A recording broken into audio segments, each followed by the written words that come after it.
আলহামদুলিল্লাহি রাব্বিল আলামিন আসসালাতু ওয়াসসালামু আলা সাইয়্যিদিল মুরসালিন ওয়া আলা আলিহি ওয়া আসহাবিহি আজমাইন। সম্মানিত সুধী, কাছে কিংবা দূরে, প্রবাসী কিংবা দেশে যারা অবস্থান করছেন, সকলকেই শীতের শুভেচ্ছা। আশা করি সবাই ভালো আছেন। আমরা আলোচনার আগেই শীত সম্পর্কিত একটি টিপস দিয়ে দিচ্ছি। অতিরিক্ত শীতে অবশ্যই সতর্কতা অবলম্বন করবেন।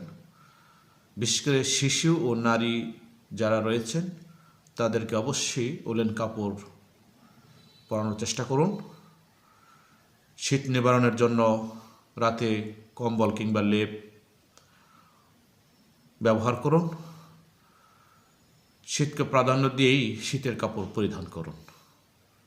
মনে রাখবেন, ঠান্ডা ঝেঁকে বসলে শরীরের মারাত্মক ক্ষতি হবে।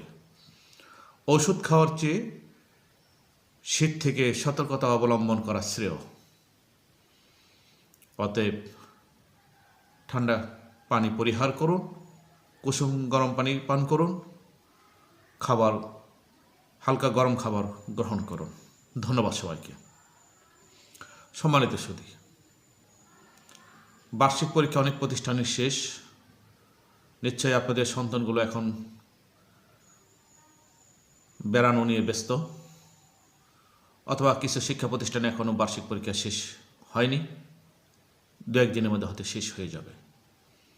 প্রত্যেক অভিভাবকের উদ্দেশ্যে বলবো, বাচ্চাদেরকে এই সময়টা ঘোরাফেরার সুযোগ না দিয়ে প্রত্যেককেই বেসিক কোর্সগুলো করানোর চেষ্টা করুন। অর্থাৎ যদি কেউ মাদ্রাসায় পড়ে তাকে সহি করে কোরআন শিক্ষা করুন, পড়ানোর চেষ্টা করুন। যারা স্কুলে পড়ে তাদেরকে এই সময়টা কোরআন শরীফ প্লাস ইংলিশ গ্রামার এবং অঙ্ক অনুশীলন করানোর চেষ্টা করুন। তেমনিভাবে আলিয়া মাদ্রাসায় যারা পড়াশোনা করে তাদেরকেও বলবো, আপনার সন্তানকে হয়তো দু একদিন নানা বাড়ি, দাদা বাড়ি, বিভিন্ন জায়গায় যদি ঘুরতে যাবেন, 2-4 দিন পরেই তাদেরকে ফাউন্ডেশন কোর্স বলতে যা বোঝায়, আরবি দ্বিতীয়পত্র, ইংরেজি দ্বিতীয়পত্র, বাংলা দ্বিতীয়পত্রগুলো ভালোভাবে এই বন্ধের সময়গুলো আপনারা অনুশীলন করান, যাতে বাচ্চারা সুন্দরভাবে বুঝতে পারে যে কিভাবে আমাকে একটি সেন্টেন্স বানাতে হবে, অথবা আরবিতে কিভাবে একটি জমলা তৈরি করা যায়, অথবা বাংলায় কিভাবে একটি বাক্য তৈরি করা যায়। এই বিষয়গুলো তারা জানতে পারবে। পৃথিবীতে যদি মানুষকে জিজ্ঞেস করা হয় তোমার কাছে সবচেয়ে দামি কোন বিষয়টি, যারা জ্ঞানী গুণী তারা এক বাক্যে এক কথাই বলবে, আমার কাছে সবচেয়ে মূল্যবান জিনিসের নাম হলো সময়।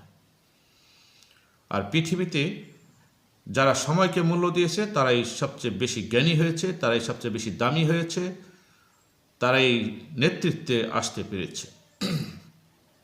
পক্ষান্তরে যারা সময়কে অপচয় করেছে তারা সবচেয়ে বেশি ক্ষতিগ্রস্ত হয়েছে।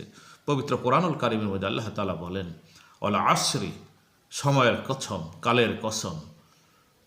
এই যে সময়ের গুরুত্ব আল্লাহ তাআলার কাছে রয়েছে বলেই সময়ের ব্যাপারে আল্লাহ তাআলা কসম খেয়েছেন।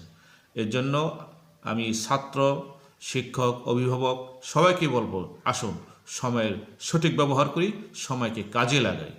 অলস সময় না কাটিয়ে আমরা যারা শিক্ষক রয়েছি তারা পড়াশোনা করি, ছাত্র যারা রয়েছে তারা অধ্যয়ন করি, এবং অভিভাবক যারা রয়েছেন তারা এই সময়টা আপনার সন্তানের পাশে থেকে সন্তানকে সহযোগিতা করুন। সবাইকে ধন্যবাদ। আসসালামু আলাইকুম ওয়া রাহমাতুল্লাহি ওয়া বারাকাতুহু।